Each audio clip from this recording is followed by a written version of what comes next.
অনেকে রাগের সময় গড়গড় করে কি যেন বলতে থাকে, আছে না নাই?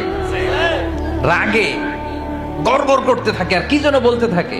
এই যত বলবেন, যত গালি দিবেন, বলে না গালি দেয় না রাগের সময়, অশ্রাব্য ভাষায় অনেকে গালি গালাজ শুরু করে দেয়, আছে না নাই? না, আসুকুত ইদা গাদিবা আহাদুকুম ফালিয়াসকুত। আল্লাহ রাসূল সাল্লাল্লাহু আলাইহি ওয়াসাল্লাম বললেন, যখন তোমাদের কেউ প্রচন্ড রেগে যায়, সে তার কথা যেন বন্ধ করে দেয়। চুপ, কিপ সাইলেন্ট, কিপ কোয়াইট।